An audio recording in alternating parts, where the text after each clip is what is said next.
Ever wondered what makes TV so powerful in Jamaica? Time to find out.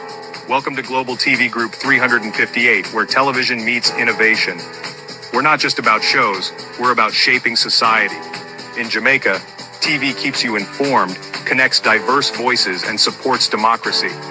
Imagine a Jamaica where broadcasters unite, sharing data and collaborating globally. That's us, a unified voice in the TV industry. Did you know TV advertising is still king? It drives website traffic, boosts brand equity, and powers integrated campaigns. Even in an age of digital, TV stands strong, resilient in tough times. Our global TV deck is your treasure trove of insights and data. With charts, graphs, and success stories, it's your guide to impactful TV advertising. Curious to learn more? Visit our website and see how Global TV Group 358 keeps television at the heart of entertainment in Jamaica. Get ready to binge watch the future. Corruption is a vile disease that sucks and drains the health out of something good. Corruption in society is an evil moral infection that keeps community in a state of perpetual sickness. Corruption is a moral virus. It's so potent, it leaves its host sick, lethargic, and unable to realize and accomplish all that a well person can. Where corruption thrives, poverty and not prosperity thrives. Wealth is grabbed into the greedy, grubby hands of those who get fat on the toil and labor of good people. Corruption benefits, only temporarily, those who participate in it. Everyone else is a victim of the theft, the deceit, the dishonesty, and the lies that corruption feeds on. You need to know that a corrupt person is stealing from you. Corruption is filthy work and despicable acts of treachery done under the table and behind closed doors. Corruption is a disgusting shame. Corruption keeps a nation back from true development and from progress. Wise investors steer clear of a corrupt environment. They would rather put their resources into a place where the playing field of opportunity is equal for all and not bent towards feeding the financial lust of corrupt, lying, cheating, thieving politicians and government officials.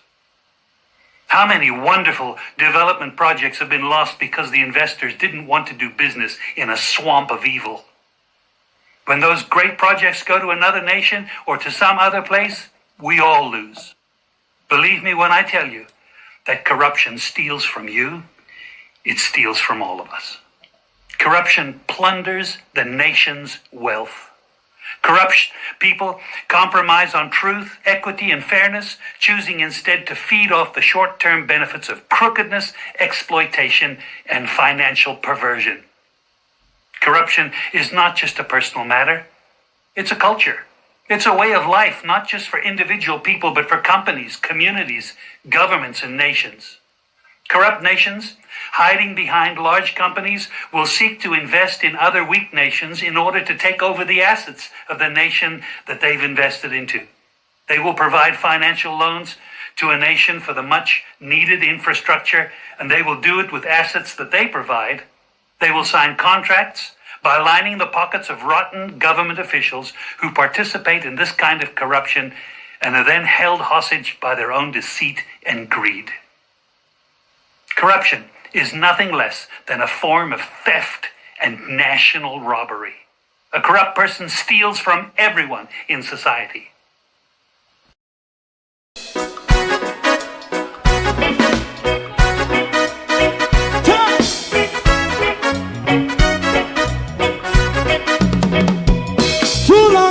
Together, run, keep going on, less process. For children of Israel do really love rights.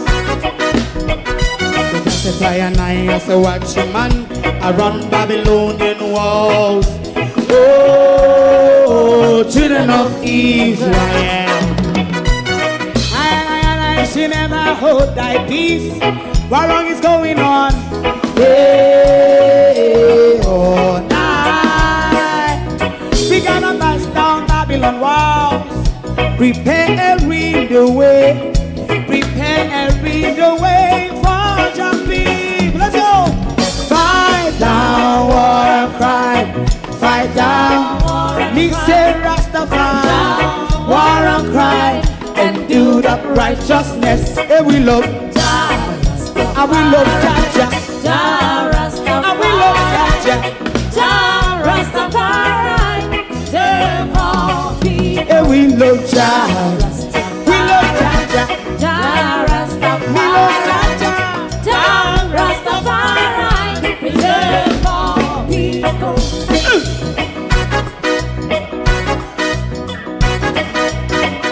Put time away again. Listen, yeah. Just as I and I as a watchman, I run Babylonian walls. Oh, children of Israel, I should never hold thy peace while we penalize. Hey, oh, night. We gonna bust down Babylon gates. Prepare the way. Prepare the way for Jah Rastafari. Fight down war and fight. Fight down war and fight. Rastafari, war and crime, and build up righteousness. And we love Jah, and we love Jah. And we love Jah. Jah Rastafari. Preserve for And we love Jah. Jah Rastafari. Me love Jah. Jah Rastafari. Me love Jah. Jah Rastafari. Preserve for Me love Jah. Jah Rastafari. Jah Rastafari. Jah Rastafari. Yeah, the next song is going to be the last song for tonight. And then DJ Twink.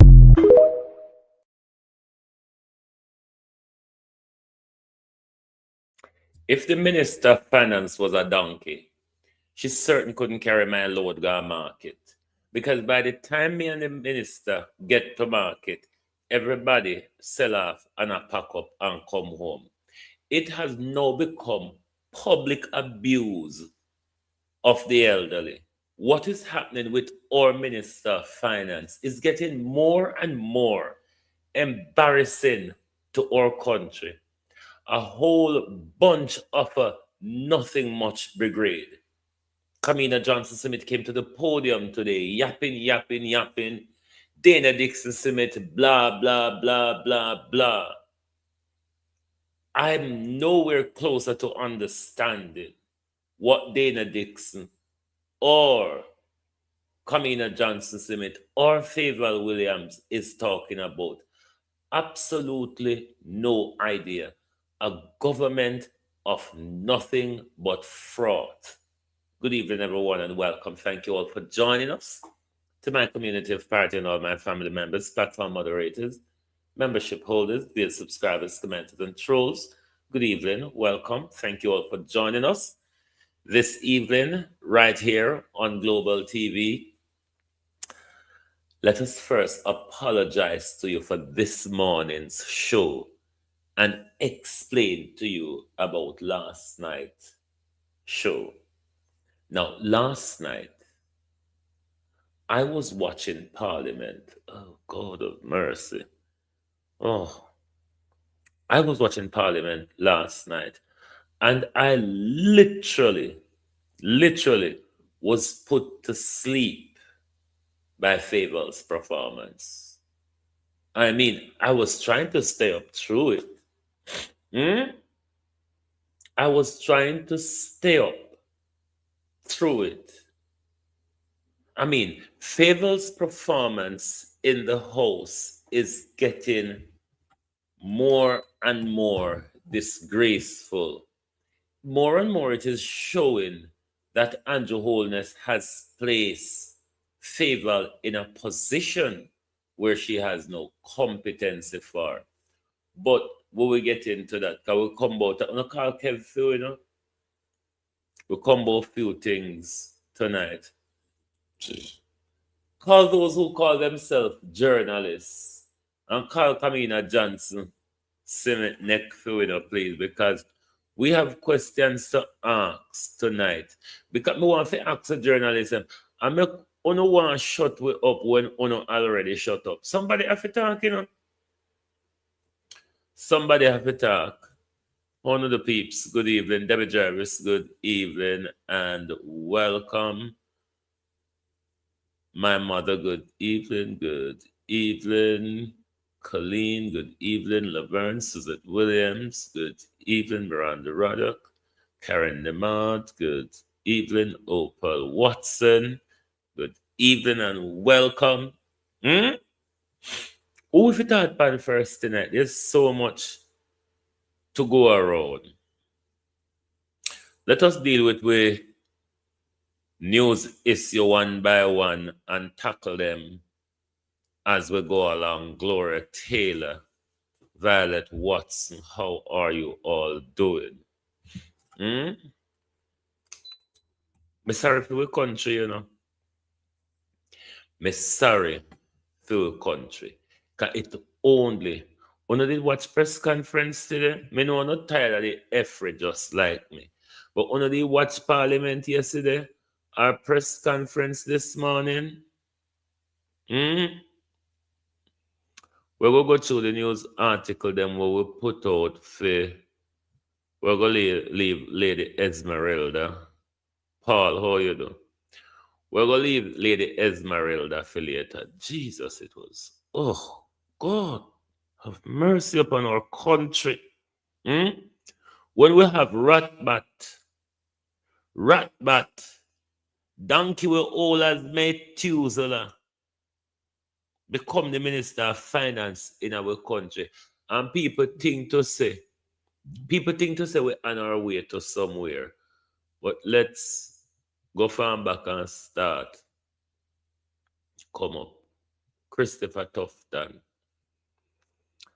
and Delroy Gray, if I saw your name.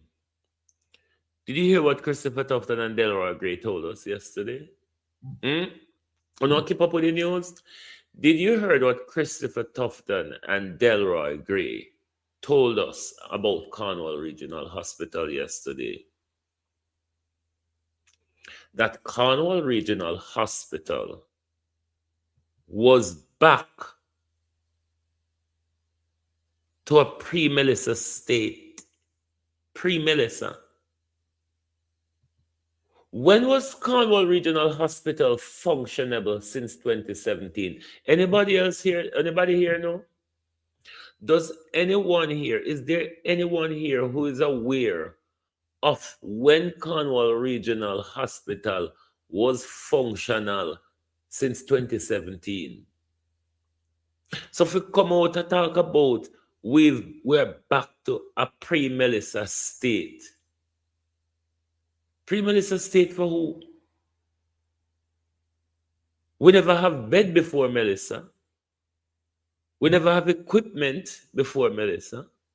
We never have supply before Melissa. We have beach chair before Melissa. So what the pre-Melissa state we went back to where we seem to be rejoiced about. And to those of you who are interacting with my website, the app and the articles, thank you very much. But we would still need more support because see, you can read the Lion story from Gleaner and the Lion story from the other one, them you can read for the Lion story too. The whole way I tell Lion story. So share the support right across the Lion storyboard. Share the support right across the Lion storyboard. Because they not tell a better lie than we. They might tell lie on behalf of the government, we tell lie on behalf of the people. So, they say Melissa de back to Cornwall Regional Hospital is back to a pre-Melissa state.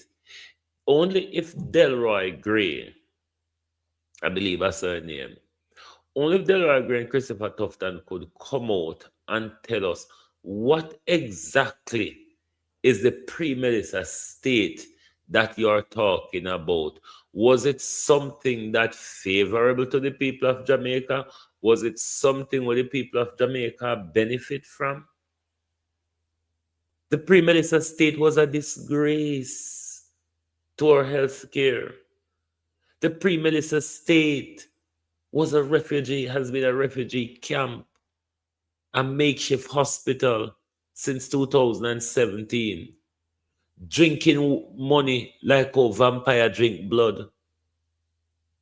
So what it is that the pre-Melissa state is, we don't need to come out and describe, not just talk the one word cross the board. That's what I say, pre-Melissa state. What does the pre-Melissa state mean?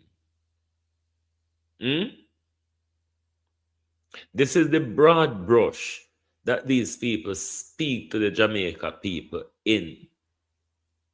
Just broad brush of things. So we are back to pre-Melissa state. Was Cornwall Regional Hospital functional before Melissa? Christopher and Delroy, what's it? Was Cornwall Regional Hospital functional before Melissa? Were people not on dirt before Melissa and they're still on dirt now? So how is it from dirt to dirt is a better position? You only come out and tell with a thing to say we're in a better position. And that make you come out and say, no, to pull the wool over the people to say we're in a better position. But we still upon dirt, Christopher Tufton. Arlene Scott, how you do? Active, God bless. How you do?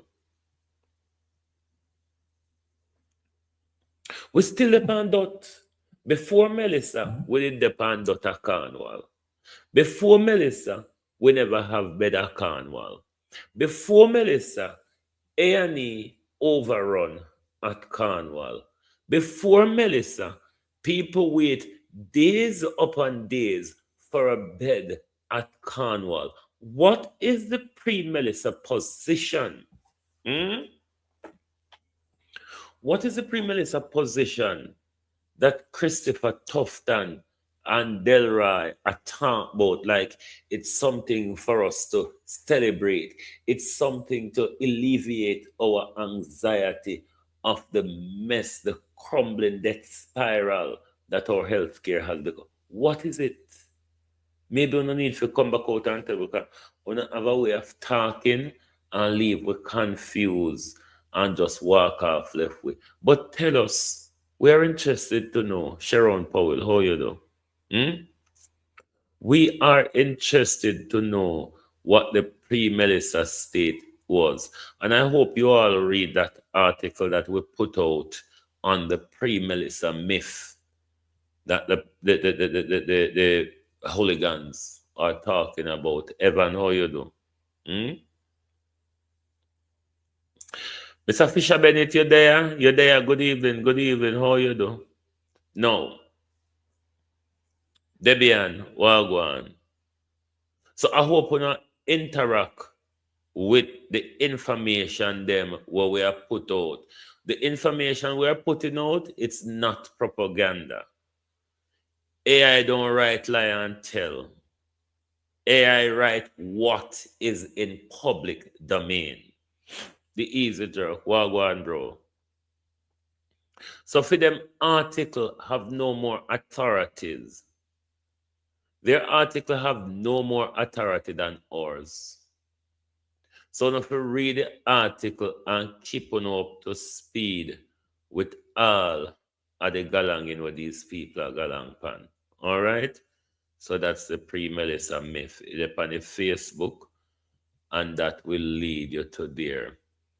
Let's deal with the mayor of Black River. And this is not just to the mayor of Black River, but because he raised an issue, I want to extend it to the government. Now, the mayor of Black River, we are all aware that Black River was at the forefront of the atmospheric blast, as Andrew Holness would describe it, an atomic bomb of wind and water. Black River was slapped by that. Southwest St. Elizabeth was slapped by that. So the mayor of Black River is looking for, Jamrock Oyodo, is looking for building to use as shelter in the upcoming 2026 hurricane season. Now, I put out an article on this today, looking at whether, or shouldn't it be rather time now that we start looking at building design shelters. We're not gonna move out of the hurricane belt ever. That's where we are. We're gonna always be in that cycle. Our schools weren't built for those purpose. We see a lot of our school never even designed to withstand hurricane category 4, never mind category 5. The Prime Minister in his climate change push. These are some of sorry oh, I do all this stop it pushing finger down my throat, so hold on.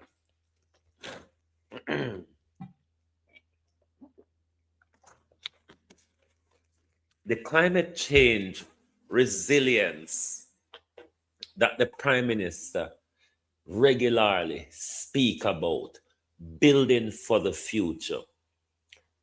Hurricane shelters or disaster shelters ought to be such a priority, because I him same one every day as the United Nations give him in writing to do. I him same one every day push the climate change argument down with throat, push the rebuilding for resilience down with throat. Us, the people of Jamaica, particularly us around the coastline of Jamaica and in the hilly areas of Jamaica, which can be at some grave risk in, i.e., a category 5 hurricane. It is about time we start having the conversation of how we prepare for disaster. We can't prepare for disaster by walking and solicit available build whatever building may be available to use in the event of a hurricane. These are the reasons we get loan, what we will get to in a minute, insurance money, what we will get to in a minute. These are the reasons we get insurance money, to put these measures in place to withstand future hurricane. This is why the government put we in debt with another 6.7 billion US dollars in loan. We also saw our government collected millions in US dollar in donation, concert, gifts, and a lot of things. This is the time that us, the people of Jamaica, must be having the conversation. We saw the effects of Melissa. I don't know if another storm can be more devastating than Melissa, but we can have earthquake and flood that is more devastating than Melissa. So we need to have the conversation about building for disaster. Building for disaster. And that building for disaster, Prime Minister, extend to the National Housing Trust, to the the Housing Association of Jamaica, as well as, Prime Minister, to all of these developers who use drywall and a rip off the people in the tune of millions. We need to have a national conversation. But Lord Jesus, Jamaica people, no, there is no national conversation going on in our country. No national conversation. When everything a pop off round with, there isn't a national conversation. There isn't something that grips the attention of the nation, other than election and handouts. other than election and handout. So please do interact with these articles, please, because our articles also ask questions and it look and things from both angles, as you will see in the one with Kamina Johnson Simit that we put out today after she done press conference. Lord Jesus, have mercy. Let's go to Kev. Let's go to Kev.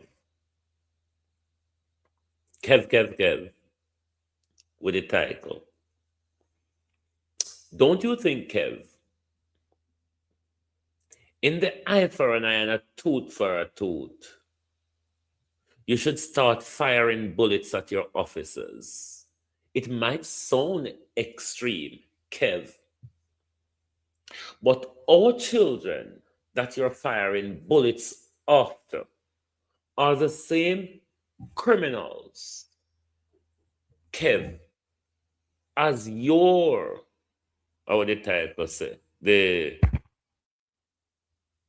back road scene there. Busted and back road. The guardian as the gun runner. The guardian as the gun runner. JCF constable arrested in Portmore arms bus. You heard about that arms bus in Port Henderson in Portmore. So we're asking Kev, wouldn't it be okay as well for you to fire on your people, just as you fire upon everyone them where you think they are criminal? What is happening in the security services though? We knew it's nothing new to us that criminals have always been in the security service. This is nothing new. I mean, if you want to be honest, some of members of the Jamaica Constabulary Force are some of the violence producer in our country.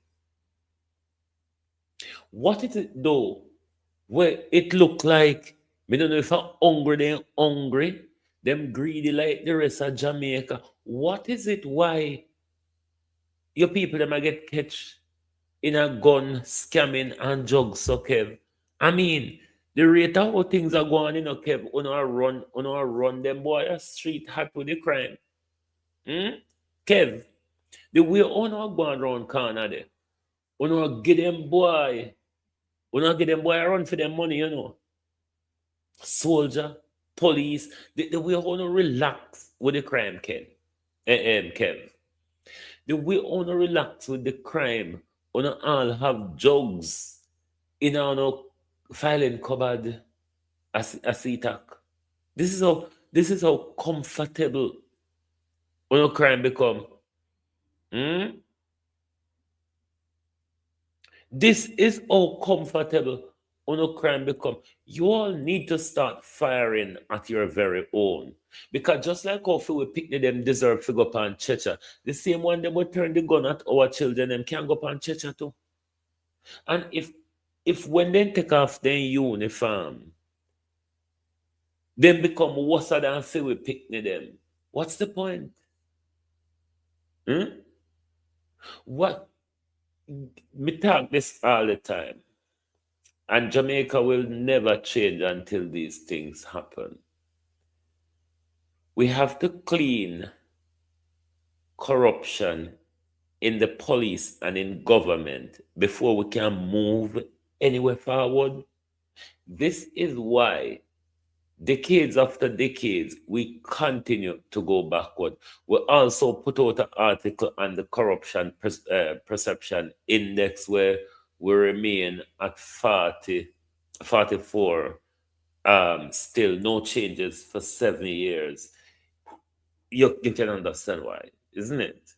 I don't think we need to go deep into that, but that article you can also read as well. But it's wholeness government. It's the wholeness regime. It's the people who procure the things and do the paperwork after. So, I mean, corruption. What should surprise you? hmm? What should surprise you is that it hasn't gotten worse. What should surprise you is that it hasn't gotten worse. But staying stagnant for 7 years is really no surprise. I mean, with the Andrew Holness regime since 2018 onwards, and we've lost count of scandals and corruption coming out. I mean, even for this year, we still can't keep up. Just for 2026 alone, we were 1 month and 2 weeks into the year, it hard to keep up. 1 month and 2 weeks into 2026, and it hard to keep up with the scandal and the thieving and the treachery will come out of Andrew Holness government. So nothing to see there about that. But the Jamaica Constabulary Force have questions to answer as to who they're employing. Is it that uno employ them and turn them in a criminal, Kevin and Chang and Andrew? Or are you employing criminal? Is the Jamaica Constabulary Force vetting the people that they're employing properly? Or is it that the Jamaica Constabulary Force is such a charlatan organization that young people gonna go turn criminal? Which is it? We want to know. Which is it? Uno employ criminal, or they come the turn criminal? It have to be one of the two. Could it be the two running together? Don't know, but certainly one of the two. Either no employ criminal or the racketeering wanna run there with crack cocaine in a filing cabinet. Will make any church boy turn criminal. So Kev have question for answer. Left, right, and center for your people them just get catch with drugs, gun, ammunition, scamming. What is going on, Kev? Because when I feel we pick them, you come out, come talk. When I feel we pick them, when you come out, come make it look serious. What happened to follow them? What happened to follow them? So, to get the fine details of the article, you will have to read it for yourself. Alrighty? Who next? Minister of Blunder. Minister of Blunder. No, I put the wrong thing. It's the wrong thing of Darrell Vaz on here. Let me address Kamina Johnson Smith while I change. No. Let's take a break here while I address Darrell Vaz. And there's a video that I want to bring to... I want to advance the publicity of this video, because this is a problem that a lot of young girls in Britain, Canada, and America get caught up in. Hi, good evening. Don't know if I become they can crutch them or what it is, but where these young girls find in these Jamaican man where they take up and then fly go down and end up at prison, some of them all go down with all ring and wedding dress. Don't ask me where they go down with it for. Because some of these marriage where these pick them get up from foreign and meet these boy them over online or over phone and then get up, go down with ring and frack. Dry trash pan dot. last longer than some of these marriage. But these young people are not learning. Even, I think yesterday as well, recently one get arrested again with $1 million bail issue for. So we highlight the issue to show young people in England, America and Canada, these young boys not always mean or no good. And somehow no see it because somehow no go down there and think it's a holiday and no end up at prison. Or no end up sexually assaulted, rape and all sort. But for whatever reason, don't want to see in a Jamaica man them anyway. But when I see it, maybe me would need spine glass or microscope or something to put them on the fifth where the friends of them or any other idiot man. Hi, good evening everyone. I don't usually do videos, but this is a very serious topic. This is my daughter Saraya. She's now 22 years old. She went on holiday for a week with her friend to Jamaica back in October 2024. So this is the girls. This is Genevieve, Taraya's friend. They've been friends for about 8 years. She asked Taraya if she wanted to go to Jamaica for a week because her boyfriend was out there. I tried to encourage her not to go, you know, because she'd never been on holiday by herself, but she was turning 21, so there's only so much she's going to listen to her mum about. So on the 13th of October, they went to Jamaica. I tried to encourage Taraya to get her own accommodation because she didn't know these boys from nowhere. This was Genevieve's boyfriend of 2 years. She'd been dating this boy, supposedly from Milton Keynes, for 2 years. She was told his name was Tony. Now, again, I told my daughter to get her own accommodation, but she wouldn't. Bareback, how the caliber Jamaican the way you talk about? Can you point them out? Come want to meet the caliber Jamaican them. The whole I know is sit down with their mouth shut and you can't even speak up for no write about caliber Jamaicans. Caliber without even voice? Oh please. Kind of things that acting stush and all sort and placid is anything good when you can't speak truth to power. You can't even speak truth to yourself. And this is what happened to Jamaica. We can't even speak truth to ourselves anymore. This is why we push back against the truth so much. When if you talk to Jamaica man, them useless. Even though they didn't get jacket holy, but they're useless. Listen, this is supposed Not to be all of them before the His body name else not start Tony. jump down His the name throat. is Uriah Gordon. And But we this don't know who is for his them Jamaican is. cousin, LeJean, we think. So again, this is Uriah Gordon, or should we say Tony, as the girls knew him as. Now, Jenny was seeing this boy for 2 years. Imagine, 2 years. So Uriah paid for Jenny's ticket because obviously she thought it was a boyfriend. And I paid for Taraya's ticket because she was turning 21. So this is where it all began. They went to Jamaica, 13th of October. The boys picked them up from the... Let me tell you something. Any man at Jamaica or a foreign, or no here telling us they don't pay ticket for no go to Jamaica. Them friends go no drugs for care up. Nobody have money for pay ticket for people go to Jamaica on their own. And none of you and them a go. the airport and took them to St. Mary, where they had this prestigious Airbnb. I'm talking jacuzzi, swimming pool, everything. I'm still trying to tell my daughter, get your own Airbnb. She's like, Mum, it's fine. And obviously, because, you know, the artist TJ, he was doing a music video next door, you know, the guy that does Drift. So she's not going to listen to her mum, is she? But I still tried to encourage it, but she did her own thing. So, obviously, the next day, they're settling in. The boys have taken them everywhere. Duns River, YS Falls, everywhere. Rafting, you know, we get the rub down and everything. They did everything, took them everywhere. Fancy meals, everything you can think of. But they had an agenda. So let's fast forward to the last day. Bearing in mind, they went for 1 week.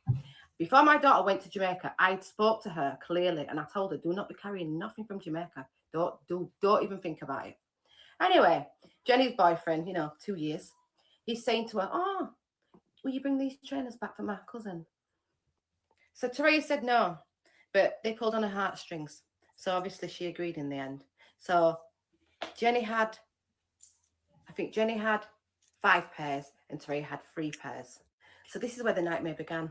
The boys dropped the girls to the airport. They've gone into the airport. They've not gone from no security, no. And this is how these little girls foolish.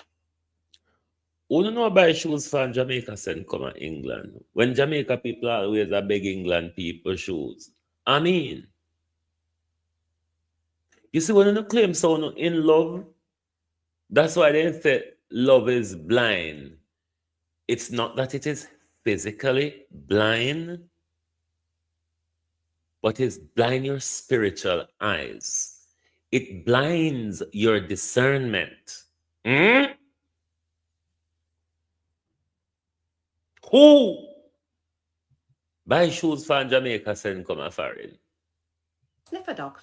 All they've done is gone into the two-way line. So they got pulled out of the line after not being through no security, no sniffer dogs. Remember what I said.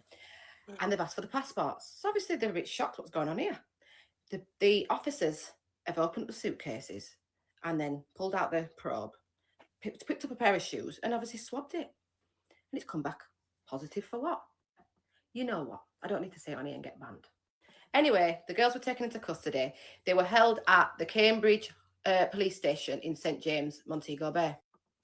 Then at about 11:30 that night, I got a phone call for the British Embassy. I thought I was going to die. Anyway, I flew out there about 4 days later, and it took me 19 days to get my daughter out of jail. She was in jail for 19 days. The conditions of the jail were horrendous, as you can imagine. Concrete floor, full of women in the same predicament. While they were in jail, I provided food, water, pads, anything that I was allowed to send in. On the 8th of November, Teray was released. So I bailed her out. Lynette The reason she got Jenkins. out was because my father is Jamaican. So now the girls are on bail. The first court hearing was, I think it was the 18th of December. In total, these girls went to court 11 times. This is how long this was prolonged. It was just a long, unnecessary experience. Sometimes my daughter's lawyer didn't turn up, many times. Sometimes Jenny's lawyer didn't turn up. Jenny didn't turn up one time. So it was just long. So the girls have been in Jamaica for a total of 16 months. Bearing in mind they had the serious hurricane. While my daughter's obviously been out there, she's met a boy. You know, she's been there for 16 months. Sometimes there's no electric, no current, maybe nothing to do. She met a boy and she got pregnant. So obviously this is not the right timing at all. It's not the right time to be having a baby. Not in these conditions and there's a serious court case going on, but you know. So fast forward, October 2025. My daughter's in slow labour. In the hospital, but the hospital is about to be destroyed by this serious hurricane. So she's sent back in the slow labour. Winston She's Gibbs survived the hurricane, the eye of the storm. She's got the footage and everything. Then 3 days later, she gives birth to her baby, beautiful baby, in a taxi. No pain relief, no nothing. So beautiful, healthy baby girl. My daughter's healthy. Everything's fine. They've had to go back to Black River, that the worst place hit with a hurricane. We're one of them. No electricity, no water. There's still no electricity to this day. So let's fast forward now. January 2026. I'm feeling a bit positive. They've gone into court. They got found guilty. As a family, we're absolutely devastated. You can't imagine how I feel as a mother. And these girls was not represented properly at all. We've got so much evidence that was not presented in court. I mean, where's the proceeds of crime? Where's the phone records? Where's the bank statements? And also, someone used my daughter's phone while she was in custody and rang a British number. So to me, that sounds like they were the scapegoats while the real shipment went through. Corruption at its finest. So the next court hearing is early March for sentencing. We've been advised that these girls are looking a minimum of 6 years. A minimum of 6 years for something they've not done. 6 years. So obviously I want to provide a barrister from England to take over to Jamaica because we need to appeal with all the evidence that we've got. So the girls were not represented properly in court. They did not get a fair trial. There was no jury. So I've got a barrister at this side that has looked at the evidence and she can see and she's ready to come over and do the appeal. This is clearly some kind of setup and it's clearly something that happens often with young girls. As a mother, I want to get this out there to show women that you've got to really talk to your daughters. I'm talking seriously, not just on a small level, on a deep level, because this sounds like some new romance scam.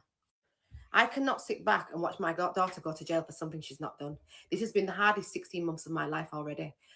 And bearing in mind, now she's got a baby. The barrister has to come over to clear my daughter's name, clear both the girls' names. This is a setup. So we're doing this fundraiser because we need to obviously provide legal assistance in Jamaica, because we can't rely on the lawyers that these girls have had. They've taken the money and not done a good job. And now they're looking 6 years. This can't happen. I cannot sit back and watch this happen. My middle daughter has not seen her sister in 16 months. I can't. It's been so much heartache, so much pain. I refuse to allow this to happen. I'm not going to allow this to happen. I'm going to fight. I cannot sit back and allow my daughter to go to jail for something she's not done. My heart can't take it. The pain that I've been through, I can't explain it, guys. But what I need you to do is, I need this to go viral. I need to share. You need to share. We need to get to media. I just need your help. Like, comment, repost, boost, everything we can do to get traction on this. We need people to see this, because this can't happen to another girl. There's other girls reaching out to me in my DMs that are saying the same thing happened to them. They didn't go through no security. The same thing. We have to stop this from happening to our daughters. We have to stop these boys from taking advantage of our daughters. And to these horrible little boys that are grooming these girls, destroying families, I'm telling you now, you think there's no God, he's coming for you.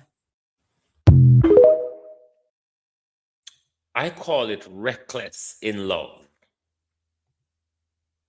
Reckless in love. This has been going on for years. This have been going on for years. And these young girls are still getting caught up because they are in love with Jamaican men. And Jamaican men have a thing of telling you exactly what you want to hear, down to the dotted I and T, until they get what they want. Some audience speaking it in a foreign, one wouldn't understand what parents go through with them when them bend their mind to their condition and decide, say, them are going to do this. You can't talk them out of it. But when the problem comes,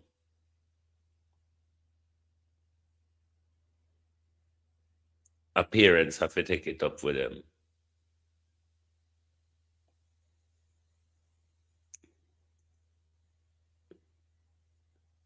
That Damien is crashing over the other side.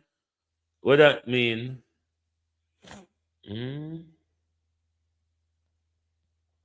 Philly Wagon. Now, we're back to the minister. Promise or versus reality. The victory, where Darrell Vaz come a press conference, come claim today. Promise kept, promise, yeah. And he came again to re-justify the $150 million. You can read the article we put out, you can also go listen to Darrell Vaz scraping from the bottom of the barrel. You have not explained anything that justifies our money.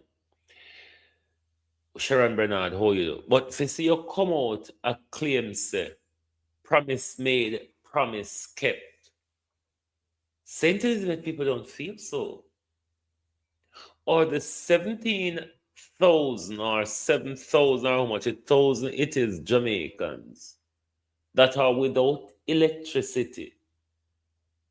Do not buy this rhetoric of promise made, promise kept. Promise made, promise kept, Darrell Vaz, is until every single JPS customer is back on the grid. But when you all got the loan, we were told, if I remember clearly, that would allow us to get full functionality by the end of December, the end of January rather, early November. No, sorry, early, what a month here be? February. Now we've been told that it's gonna go up until April, possible up until April, and can be longer as well. Because a lot of people are Westmoreland, St. Elizabeth, like Postal upon Dot. Hugh Grant, Lord Jesus, Jamaica. Jamaica can't fix, you know. If you take your time to observe the people them were in a position of power, Jamaica can't fix. Hugh Grant and the composition, good evening.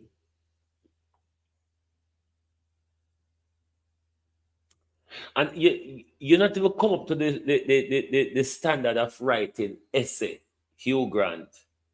Because the composition them where you come a press conference with, how no get job?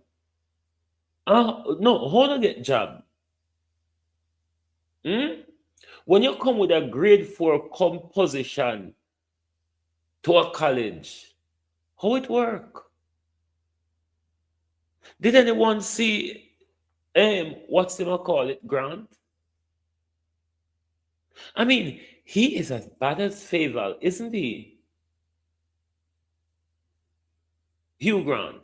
Hugh Grant is as terrible as Fayval. Who writes it for you, Hugh? Who write it for you? Because these things that these people stand up at press conference and tell, no go so, you know.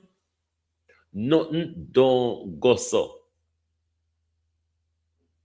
This is a God bless Julian Robinson and Golden. Well, it's always there to treat not Fayval, but we will get to Fayval in time. But Darrell Vaz come to the huffing, puffing, and frothing and sliming to the people of St. Elizabeth and Westmoreland. We're in a dark tonight, Darrell Vaz. When mosquito and sandfly have feast span we, and we are buck up in a one another in a dark night. Do you think those people by the promise made, promise kept rhetoric that you come out with today and a frat and a slime over the podium? I mean, I don't know if anybody will look and see how you just get mashed up overnight, so like you just a take crack for cope or you fret about something, whichever one I don't know, but something wrong with Darrell Vaz. Anyway, that's not my business. I know your business me there about. We're there about with money. With two. And him give one explanation again to the over the starting. Darrell Vaz, you see, if one did do things true and honest, one wouldn't have to come out and tell a lie every day or another piece of the lie every day. Because this what you said in today's press conference is quite much toned down to how you come out and tell over there, I make no apology and this and that. Now Darrell Vaz is moving on to tell us that, because, you know, the big head one, Alvin Gale was new and this and that, and I take the responsibility. What we want to know then, Vaz, 500 minus 700 minus 200 or 700 plus 200, which of the maths is it? Not just the maths, Darrell Vaz, but which of the two got to you first? The 700 donated or the 200 purchased? Because your answer today in press conference, Darrell Vaz, would demand us to know which one of them you get first. Was it that you get the 200 sterling first, or is it that the 700, which come after the other, the chicken or the egg, Darrell? Darrell Vaz, the 700 is the egg, and the 200 is the chicken. Chicken or egg, Darrell? Chicken or egg? We want to know. It's important we know which one of them come to with, get into the hand of the government first. It is important, Darrell Vaz, to know which comes first, the chicken or the egg. Tonight, Darrell Vaz. So you stop talking, you know. Me tell you to keep on your mouth shut. You should just make the face the answer where you give away the turn and done. Because this so-called clarity answer today, Darrell Vaz, only spark questions for me. Which come first, the chicken or the egg? We want to know. Because it matters. It matters to the explanation that you gave today, Darrell Vaz. Date matters. If it's about transparency, Darrell Vaz, the date matters. Not only that the date matters, the procurement document, not just the procurement document matters. We need to see the invoice, Darrell Vaz. Who you buy from, where you buy, when you get. We want to know every fine details of price, date, and what you call the people and where you buy from, merchant or whatever they are called. We want to see all of those mother heifers. Because your answer today demand date of the chicken or date of the egg. Because the two of them can't come one time. I guarantee you that. You never see the egg and the chicken come together. One after the other. Whichever you think come first might be down to you. But we want to know. Because it make a difference. Because if you get the 700, then go buy the 200. It raises question as to whether you buy the 200 for two. Darrell Vaz. It raises questions as to whether you buy the 200 something or rather for two.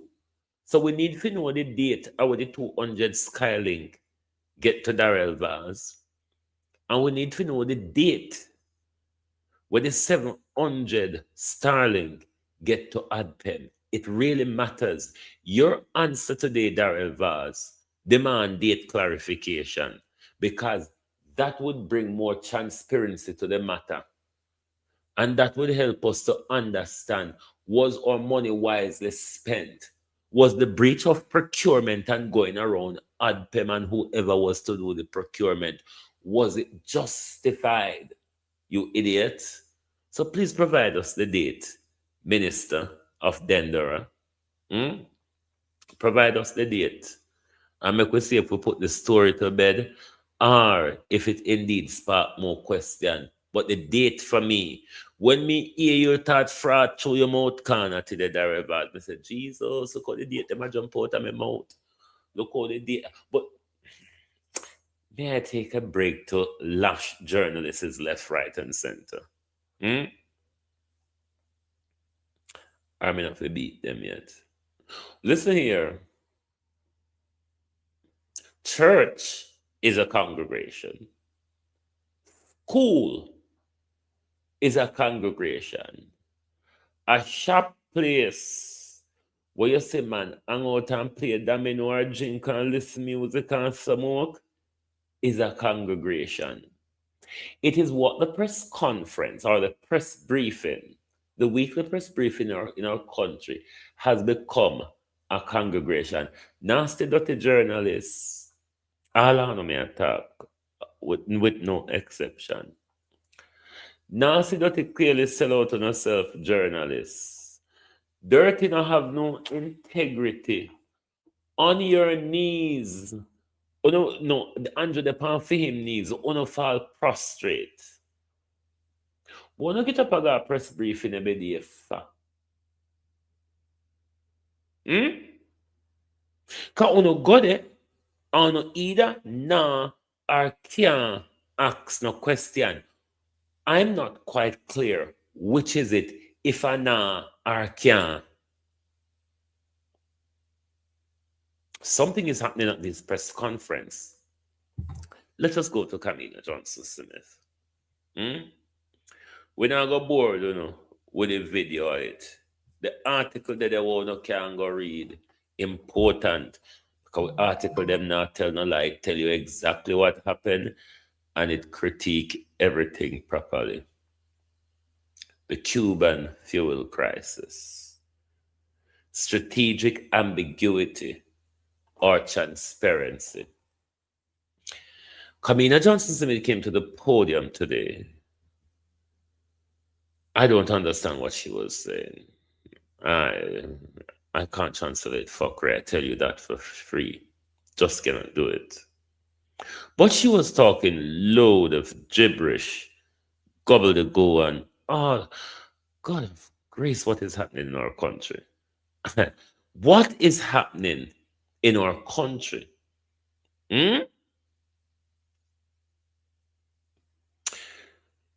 She was talking about the Cuba issue.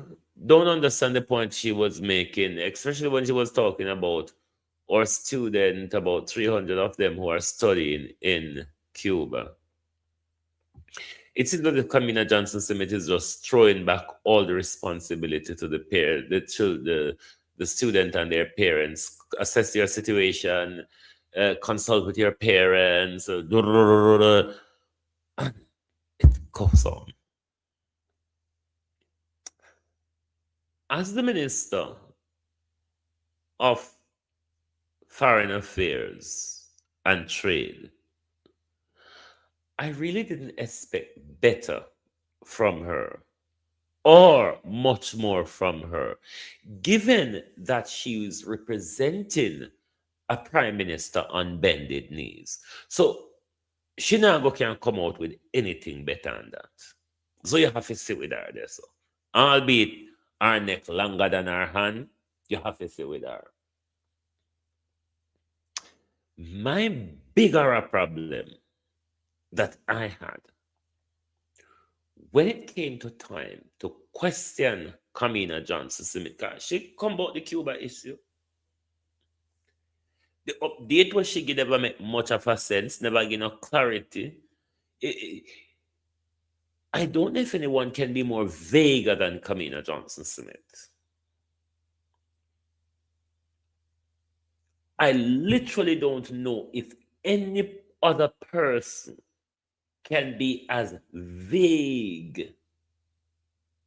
She's not really as evasive as Tufton and the others, but she's very vague.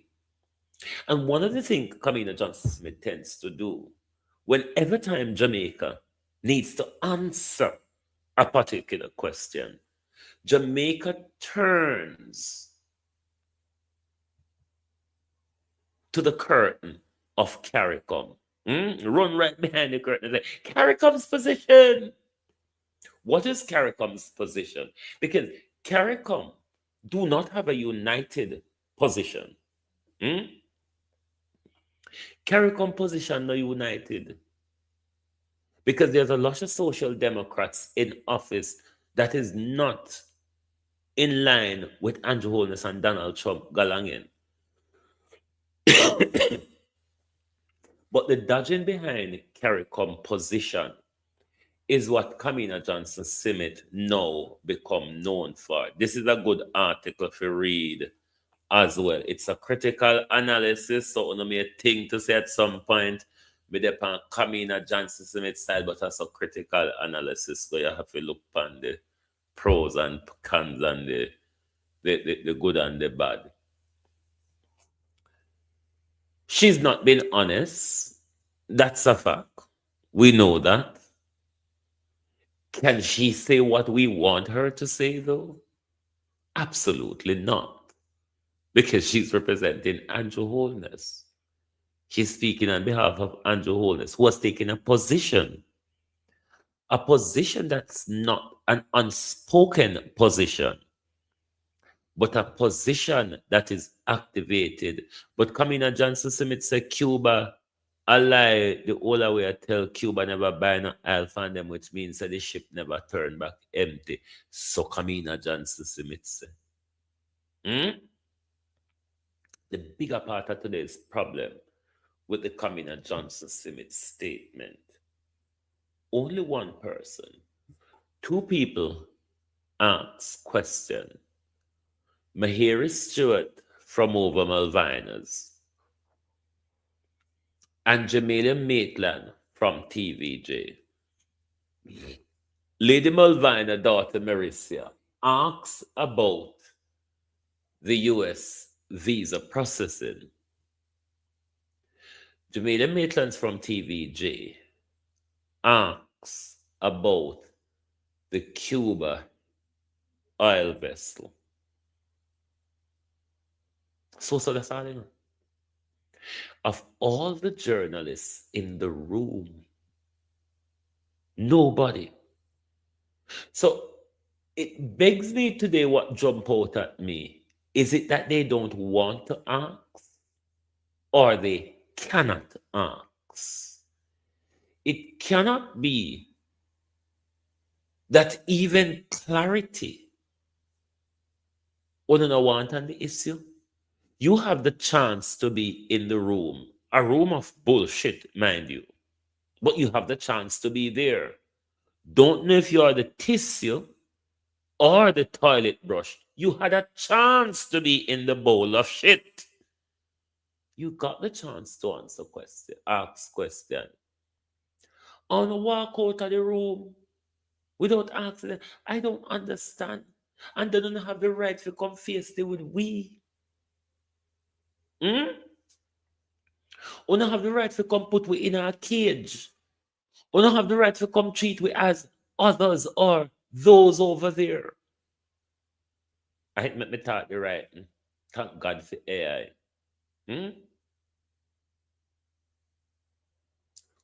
What I tell you these days, you're all muted.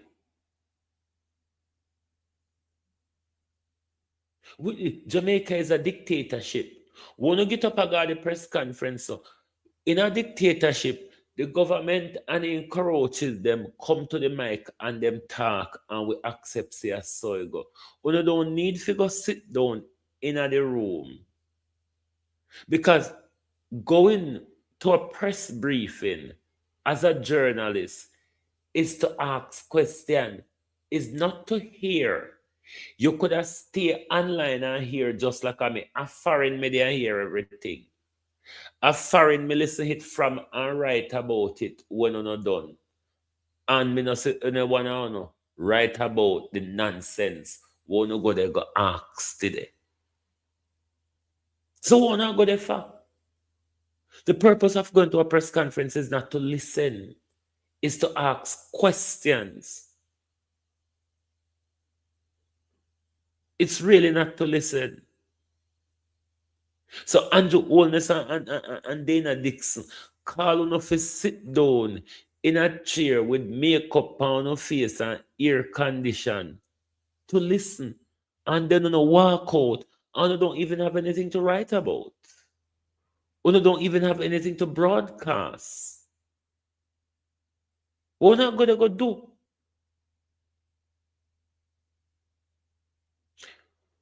Globalists, I need to support me, make me case and start work some money and go get me press pass and then something there, Me go look after my press pass too.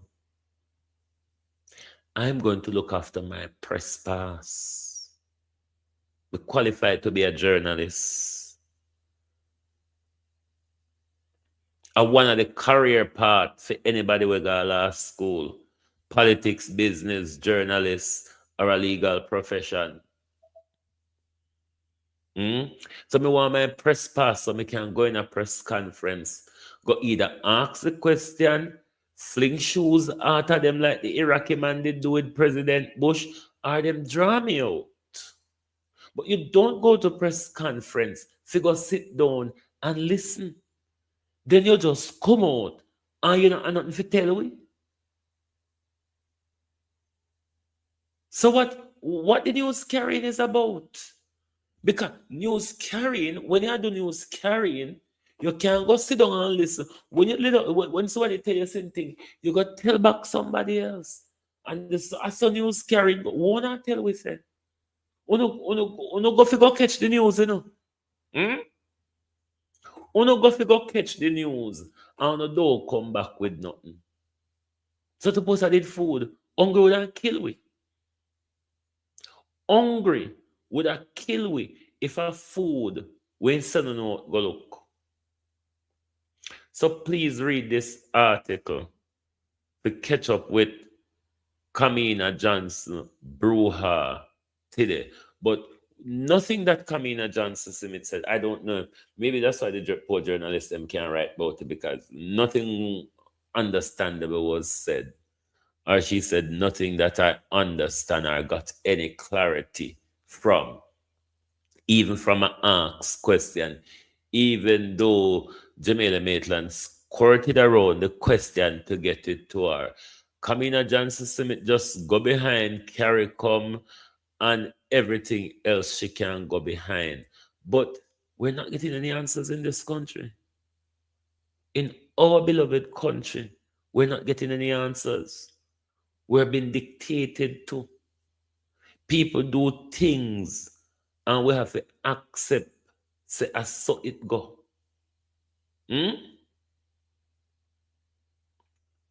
People do things and we have to accept, say, I saw it go. They're forcing their reality upon us, or their barbarism. They're forcing us to accept their barbarism as our reality. And the people of Jamaica just sit down quiet, so everybody's voice is just muted. Like the silence is going to solve the problem. Look how the year starts. The year start, I mean, corruption whole way up where we can't even move forward. Every turn we turn, corruption is pointing a finger. It is becoming more and more disgraceful. Moments of confusion. Wanna read the article there yet? Wanna read Moments of Confusion yet? Jesus, keep me near the cross. Jesus, keep me near the cross, because with this year, all apron string, with this year, all apron string.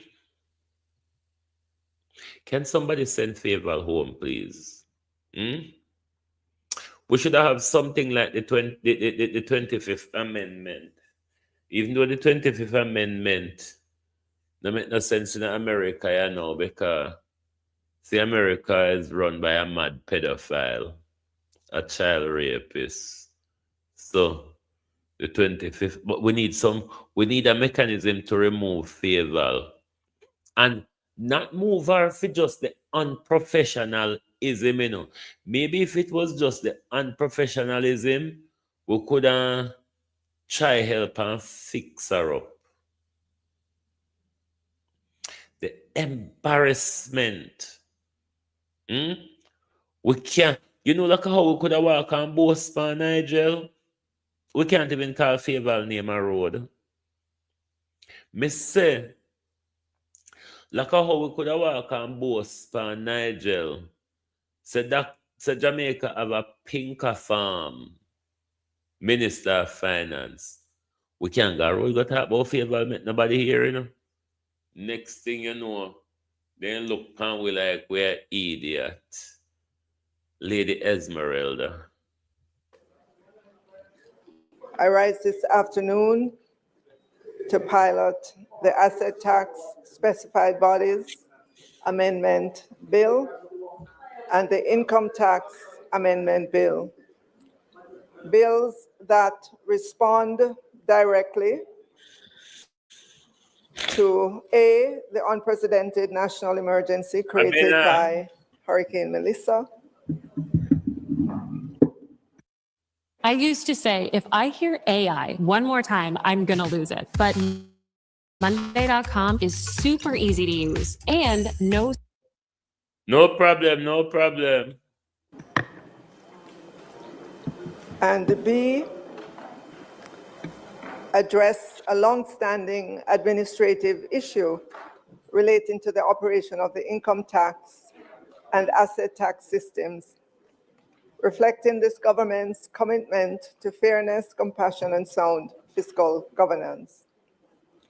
Madam Speaker, the Asset Tax Specified Bodies Amendment Bill advanced a measured administrative adjustment to the timing of corporate income tax filing and payment, an issue that has been under active policy consideration for several years.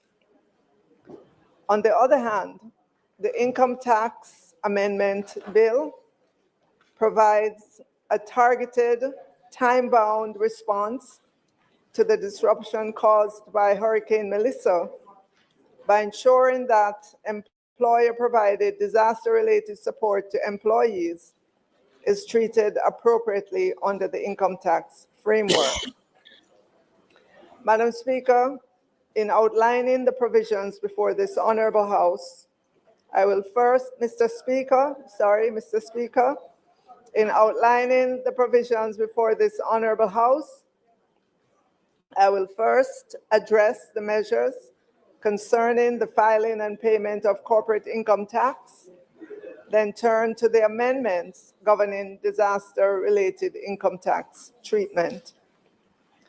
Mr. Speaker, the administrative amendments I now outline are effected through both the Income Tax Amendment Bill and the Asset Tax Specified Bodies Amendment Bill. I'll pull it up for you, Violet. By way of background, Mr. Speaker, under the current framework, corporate taxpayers are required to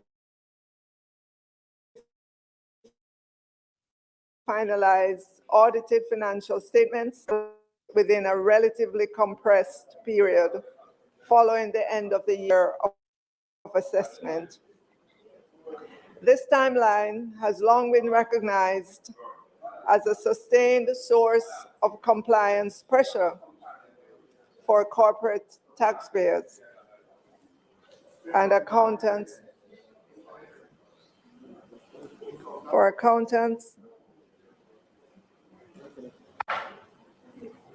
Mr. Speaker, this timeline has long been recognized as a sustained source of compliance pressure for corporate taxpayers and accountants and auditors, given the sequence and complexity of year-end financial reporting obligations.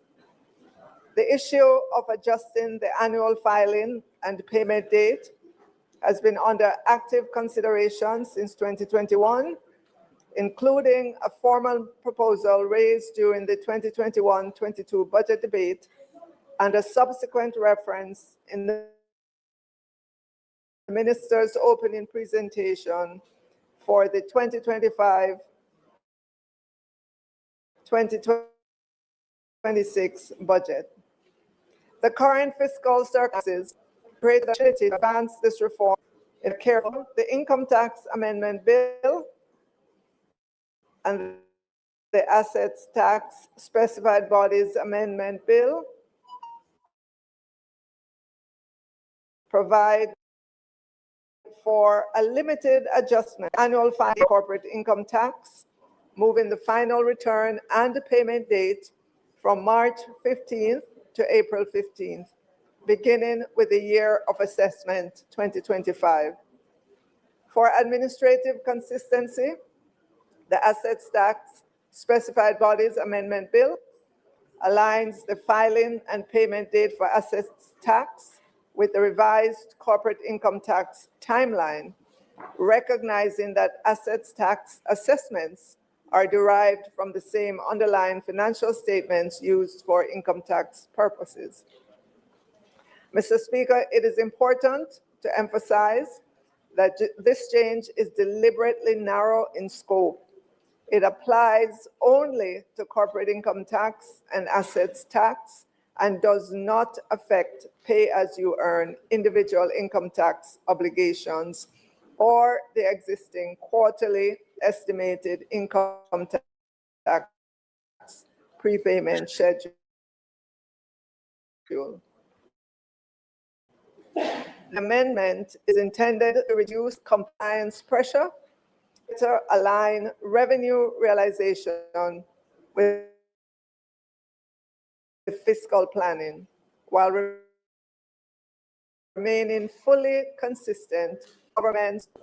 By way of background and national context, Mr. Speaker, on October 28, 2025, Hurricane Melissa made landfall in Jamaica as a Category 5 hurricane, inflicting devastation on a rarely ever severely affected, with widespread destruction of homes, businesses, public facilities, and essential infrastructure. Lives were tragically lost, entire communities were displaced, and thousands of Jamaicans were forced into prolonged periods of uncertainty and hardship as a result. Damage assessments indicate multi-billion-dollar economic losses across major productive sectors, including housing, public infrastructure, agriculture, tourism, and other key industries. The physical damage has been estimated at approximately US $8.8 billion, making Hurricane Melissa the costliest natural disaster in Jamaica's history. Beyond physical disruption, Mr. Speaker, the hurricane severely disrupted employment, income flows, and many households' ability to meet basic needs in the immediate aftermath. Mr. Speaker, in this context of profound and personal hardship, many employers stepped forward to provide emergency financial assistance to their employees. These payments were not made as remuneration for services rendered, but as support for personal recovery, welfare, and basic survival during a period of national distress. I announced to the House of Representatives on December 9th, 2025, that the government would move to establish a framework to allow the non-taxable treatment of disaster relief support provided by employers to their employees following Hurricane Melissa.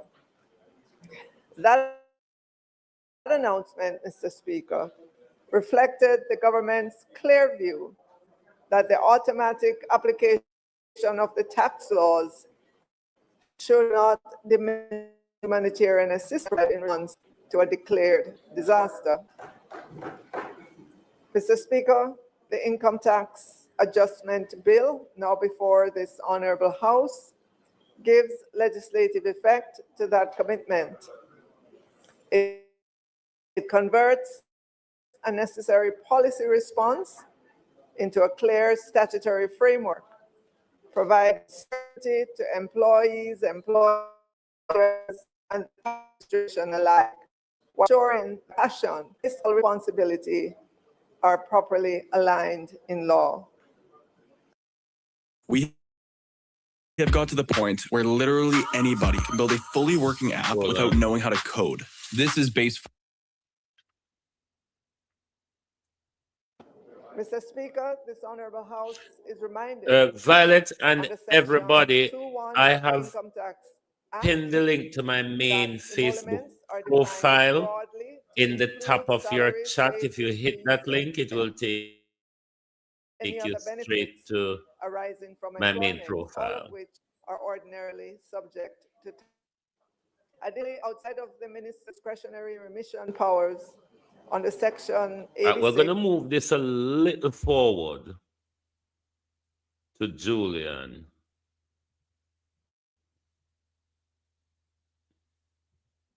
and the Assets Tax Specified Bodies Amendment Bill to the honorable members of this House and invite your support. Mr. Speaker, may God bless this honorable House and may God bless Jamaica. Thank you, Mr. She's Speaker. tired, you know? She's very tired. Member from St. Andrews Southeastern. Thank you, Mr. Speaker. Turn your mic on, please. The amendments here aim to do three things. The first one related to the relief from employers to employees. When the minister brought it a couple of weeks ago, I indicated that we had no objection to what you were proposing. I questioned whether 200,000 was sufficient, but you said based on your own research. The question I would have, does this also allow the employer not to pay NIS, NHT, and the other deductions that they would normally pay to an employee? Is the relief only for income tax, or is it the relief for all the other applicable taxes that an employer is obliged to pay to an employee? The second thing, to move the date, the filing date from March to April, it is not something that we would have an objection to. I believe it puts the government in a better position to understand the amount of taxes it would collect by the end of the fiscal year, March 30th. And as the minister said, it's something that has been recommended by both tax professionals, and the fiscal commissioner actually in his last report recommended it. Minister, there is one question I have, which is related to section 4B, item 5.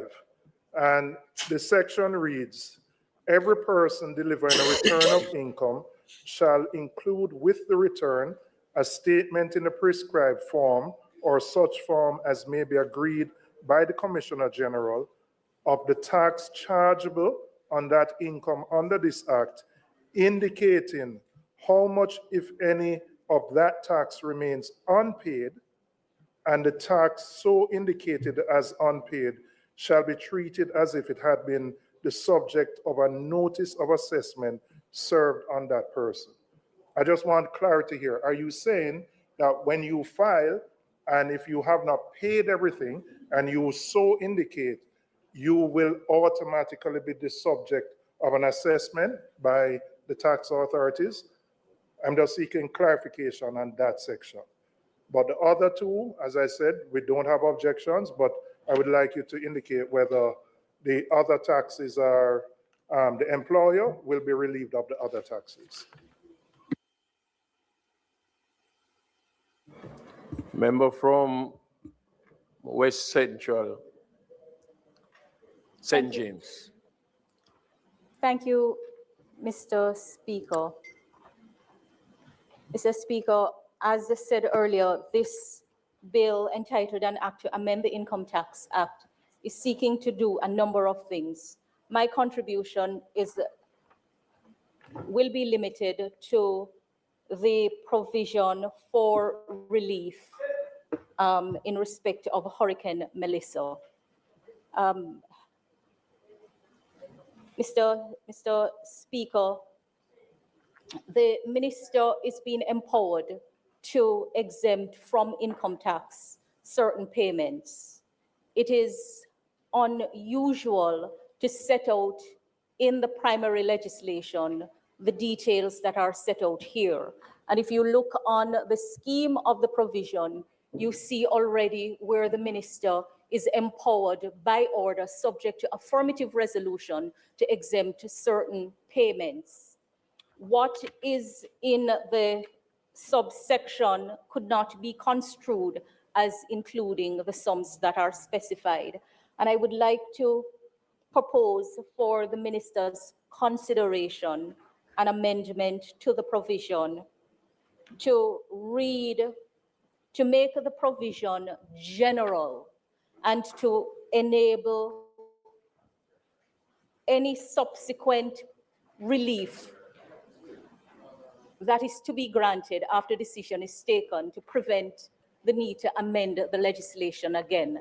And I believe if the provision were to be worded along the line of with effect from November 1, 2025, such sum as may be prescribed by the minister by order subject to affirmative resolution, which is paid by an employer to an employee for personal recovery and welfare due to loss or damage suffered from the effects of an occurrence referred to in section 20, subsection 2, paragraph C of the Constitution, or a disaster which is the subject of an order under section 26 of the Disaster Risk Management Act. It would allow for the goal to be achieved without having to come back to amend the principal legislation. And I think it's the same thing, it's just a matter of how it is provided for. Member from St. Andrews Southern. Thank you, Mr. Speaker. A couple of points on this bill to amend the Income Tax Act. First of all, I join in the query raised by my colleague, the member for Southeast St. Andrew, as to whether this exemption being granted to employees from paying income tax on up to $200,000. This has to be the most powerful smartwatch the world has ever seen. Just pop it on your wrist, and in 3 seconds, it accurately tracks 24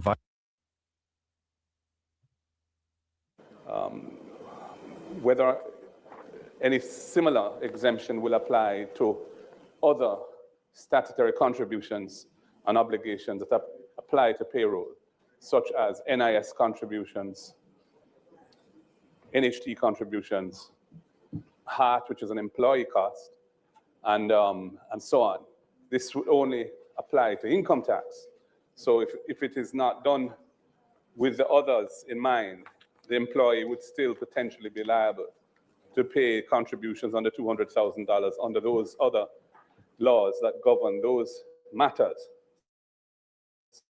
So I think it's an important point for her to clarify the House. Secondly, I wanted to say that there's a mechanism for making this a permanent facility because the amendment to Section 5 is very specific to payments of not exceeding in the aggregate $200,000 paid by an employer to an employee between November 1, 2025 and March 31, 2026 for personal recovery and welfare due to loss or damage suffered from the effects of Hurricane Melissa. So it specifies the time frame, it specifies the amount, and it specifies the specific disaster.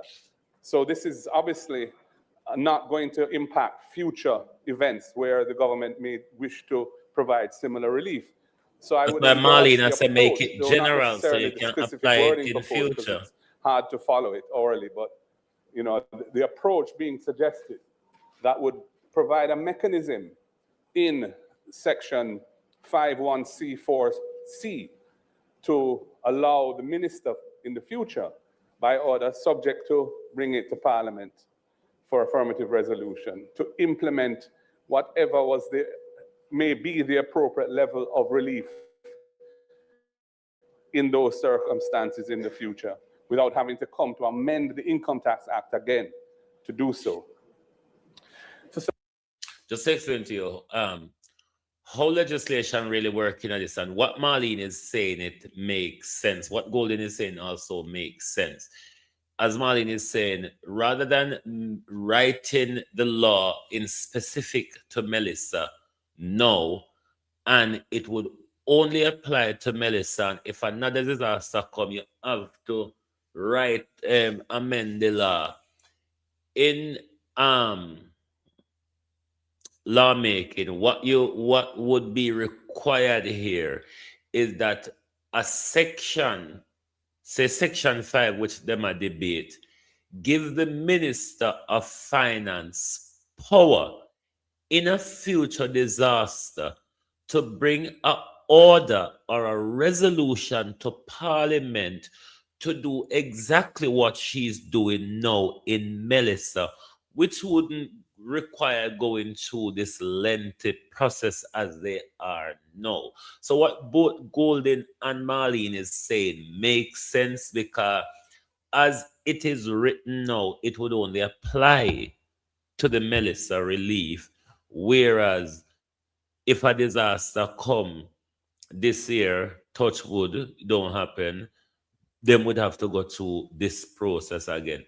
But this is the haphazard, pitchy patchy galangin that them always come to Parliament with legislatively, not really carefully sit down and draft. Thirdly, on the matter of the date for filing of corporate income tax returns, I agree with this amendment to move it to a date in April, the 15th of April. Indeed, I had called for that in my budget presentation, I think 2 or 3 years ago, that be done. So I'm happy to see it being done. I would just like to read an excerpt from the statement on fiscal affairs from the Independent Fiscal Commissioner, which was published in September 2025 in respect of the first quarter of this fiscal year.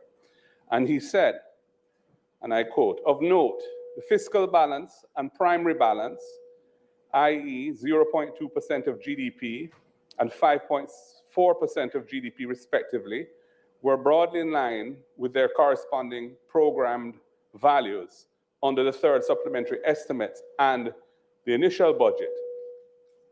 Notwithstanding, tax revenue of $882.8 billion was lower than originally budgeted by $16.5 billion, or 1.8%, and $14.2 billion, or 1.6% less than estimated under the third supplementary estimates. The bulk of the shortfall occurred in March, the last month of the fiscal year, when income tax returns are due. This is talking about March 2025.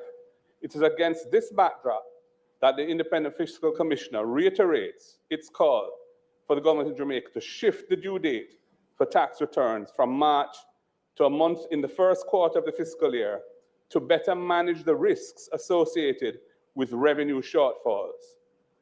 And that, I think, summarizes another reason why it's important to make this amendment, because by having tax returns filed in the fiscal year itself, in the last year, it's very difficult to budget for the coming year because you don't know what your actual revenue for the current year will end up being. And that has been identified by the Fiscal Commissioner as a fiscal risk, which should be remedied. So I am happy to see what I had proposed a few years ago, what the Independent Fiscal Commissioner had proposed, and I think the minister's predecessor had also seen the logic of it being enacted here today. The other two issues I would like to hear from the minister on. Thank you, Mr. Speaker.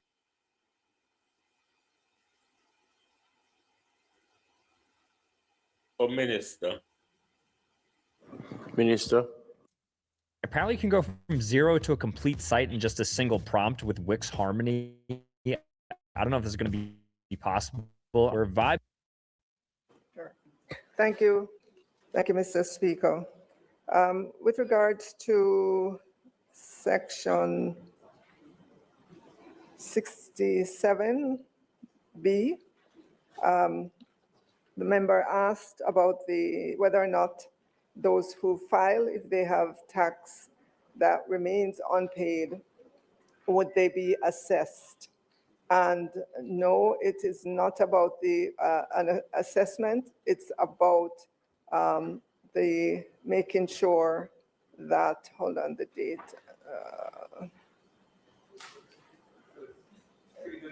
The section is really creating a deemed collection date, not a deemed assessment. That is what that is doing there. And with regards to the question of will statutories be exempt? Member, yes, they will be exempt. All the others for that. The law says it's exempt. So when you do your filings, and it is also, well, all the other taxes would be relieved because these pieces of legislation rely on the definition of emolument in the Income Tax Act. Therefore, to the extent that it is not charged to income tax, it will not attract the other statutories, right? And I answered your prior question about the assessment versus the collection date. Okay, I think that's it. What about Julian question?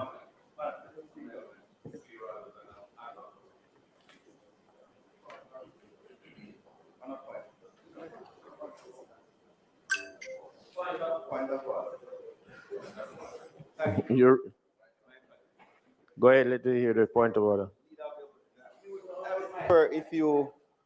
If you ask your questions on mic for the benefit of the record. Thank you.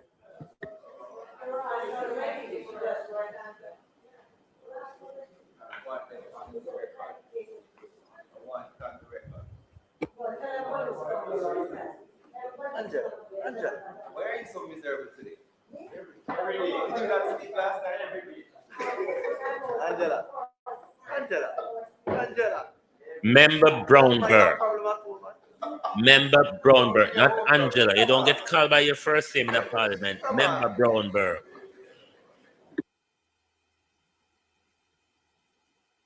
Anyway, the whole I know a friend. Cockroaches.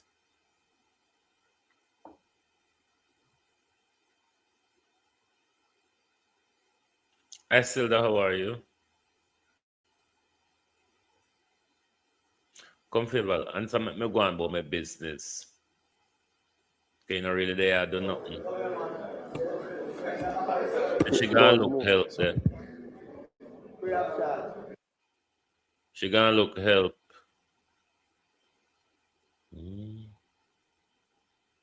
I wonder if she knows a question to answer. As the minister is moving to close the debate, some suggestions have been made. So we're going to just suspend the debate on the Income Tax Act so that the minister can have that consultation. But as the team is here and the minister does have additional matters, we're going to move into the next matter, suspend this so that you can consult on the point that has been raised. And that for the income tax. For the income tax. So we suspend the debate and the minister will move into the asset tax. Asset tax. Amendments to the asset tax. Big eye girl with a big titty. So, Fayval yesterday was a wallowing embarrassment. It get worse, I know. We don't have time to go to that, but the asset tax amendment, it even get worse around. The embarrassment won't not see us, so not start yet.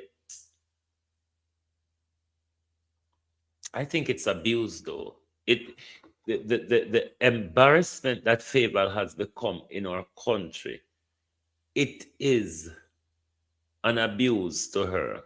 So, as we say, read that article as well if you don't read it yet. And to everyone, if you don't follow my Facebook page at my Facebook profile, is pinned in the top of the chat. You can hit it and it takes you to the page where you can follow us, and all our articles are there where you can read. Once you hit the link, it on the articles will take you to the website. So thank you very much for coming out this evening. Make sure you hit the like button and make sure you read and support. You must get used to reading. And it then use and conquer we. Deny we have information, and then make we grow and adapt to it, and them tell we say, we done and we all start. But we can get back into a ready galangin. It will help you to frazzle your way through the thick cloud of lies that pastors and politicians regularly tell. You must read. All right? You must read. Anyway, we will see you all in the morning. Thank you very much for being out here tonight. Lovely to have your support as always. And look out for our articles in the morning because we normally try to drop them before we come out. And you can also scan our QR code and you can send us a request to our app on Space, and then you can also read our articles in the Space app as well. So you can scan this QR code. It will allow you to download our Space app.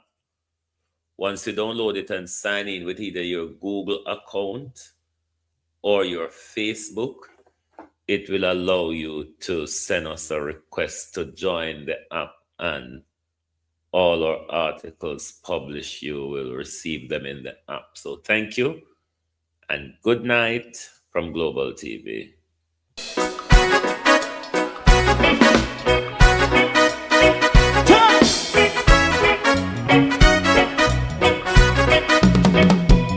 Too long in our little ghetto, run keep going on less process. For children of Israel do really love rights. So just try and I say watch a man around Babylonian walls. Oh, children of Israel, I should never hold thy peace. What wrong is going on? Hey, oh, night. We gotta bust down Babylon walls. Prepare and read the way. Prepare and read the way for your people. Let's go. Fight down war and crime. Fight down. Me say Rastafari. War and crime. And do the righteousness. And we love. And we love Jaja. And we love Jaja. Rastafari, serve all people. And we love Jaja. We love Jaja. We love Jaja. Rastafari, preserve all people.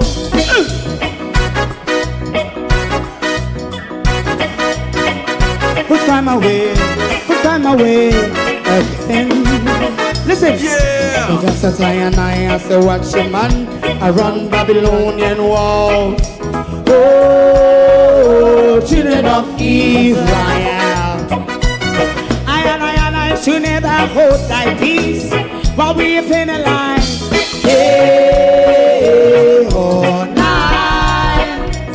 We gonna bust down Babylon gates. Prepare and read the way. Prepare and read the way for Rastafari. Fight down war and crime. Fight down war and crime. Rastafari, war and crime.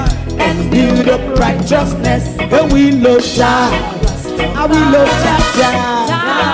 And we love Jah. Rastafari, preserve all. And we love Jah. Me love Jah. Me love Jah.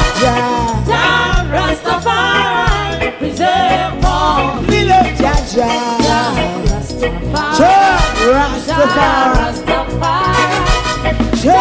Rastafari. Yeah, the next song is going to be the last song for tonight. And then DJ. If you don't like missing out on the latest shows but still enjoy classic hits, then Global TV Group 358 is your perfect match. Global TV Group 358 isn't just another channel, it's your ultimate TV experience. From breaking news to binge-worthy dramas and timeless classics, we've got it all. Our unique blend of original content and global favorites means there's something for everyone. And guess what? With GTVG's seamless streaming, you can watch anywhere, anytime. Plus, Our interactive features let you be part of the action. So, whether you're a seasoned binge watcher or a casual viewer, Global TV Group 358 is here to keep you entertained day and night. Don't just watch TV, experience it with Global TV Group 358. Subscribe now and never miss a moment.